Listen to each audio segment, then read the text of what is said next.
राधे राधे दोस्तों, जय जगन्नाथ। मैं आपको स्वागत करता हूँ मेरी इसी प्यारी सी वीडियो में।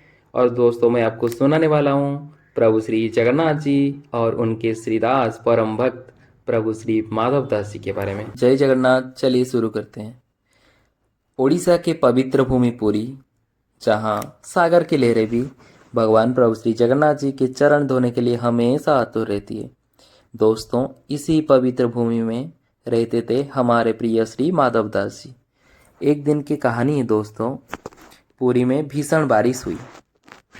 हाँ दोस्तों, उससे पहले मैं आपको ये बता दूं, माधव दास जी एक साधारण साधारण परिवार में ही जन्मे थे, परंतु उनके हृदय में बचपन से ही भगवान जी के लिए, प्रभु श्री जगन्नाथ जी के लिए गहरी श्रद्धा थी। दिन रात हरि नाम का जप करते थे और माधव दास जी मंदिर जाते थे। जो भी सेवा मिलता था खुशी से करते थे और हमेशा भगवान के भक्ति में ही लीन रहते थे। और लोग कहते थे कि श्री माधव दास जी, उनके हृदय कोई साधारण हृदय जैसी नहीं है, वो तो स्वयं श्री जगन्नाथ जी के मंदिर, हमारे श्री मंदिर जैसा है। और दोस्तों, उनके आँखों में हमेशा भगवान जगन्नाथ जी को देखने का प्यास और होठों पर हमेशा जय जगन्नाथ जी के अमृत नाम रहता है। दोस्तों, फिर कहानी में आते हैं। पुरी में भीषण बारिश हुई है। आंधी तूफान जो आप देखे होंगे, आंधी तूफान जैसा पूरा काला बादल छाया हुआ है, बारिश हो रहा है, हवा बहुत ही तेज़ है। और उसमें क्या है, गलियों में पानी धीरे धीरे घुसने लगा है। श्री मंदिर में भगवान जी के भोग लगाने का समय हो रहा था। फिर इसी भीषण बारिश में, मतलब मंदिर के अंदर कोई जाने का कोई रास्ता नहीं था। गलियों में पानी भी भर गया था पूरा।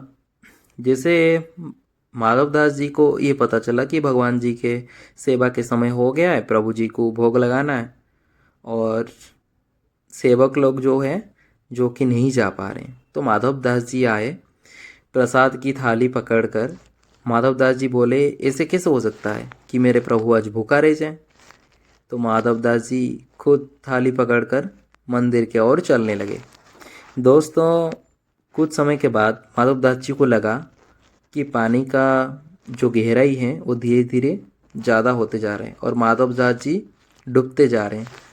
उसी समय माधव दास जी तो भगवान जी के परम भक्त हैं, वो हमेशा भगवान जी के नाम लेते रहते थे और वो भगवान जी को प्रार्थना कर रहे हैं, प्रभु हम तो छोटा आदमी है, छोटा इंसान है, साधारण इंसान है, क्या करें आप बताओ। आप ही के प्रसाद है, आप ही तो सब कुछ करते हो प्रभु, आप थोड़ी सी सहायता कर दो। भग भगवान जी ऐसे ही तो माधव दास जी को हमेशा सुनते रहते थे कि मेरे भक्त प्रिय माधव क्या कर रहा है। तो दोस्तों, फिर ऐसी एक समय आती है, जैसे भगवान जी आते हैं, एक गहरी नीला रूप होता है और गले में वैजयंती माला और मुकुट सर पे धारण करके प्रभु श्री जगन्नाथ जी आते हैं और माधव दास जी के हाथ पकड़कर उनको खींचने लगते हैं। धीरे धीरे माधव दास जी उसी युवा के साथ में चलने लगते हैं और माधव दास जी सोचते हैं कि ये कौन है और ये कहाँ लेके जाता है।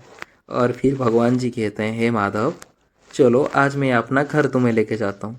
तो इतना ही बोलने के बाद जैसे ही भगवान उनके हाथ पकड़कर लेकर जाते हैं माधव दास जी को, इसी समय एक चमत्कार होता है। माधव दास जी देखते हैं दोस्तों कि वो पानी के अंदर नहीं है, श्री मंदिर के अंदर है। और माधव दास जी समझ जाते हैं दोस्तों। क्या समझते हैं कि वो युवक कोई साधारण युवक नहीं थे, वो स्वयं प्रभु श्री जगन्नाथ जी थे।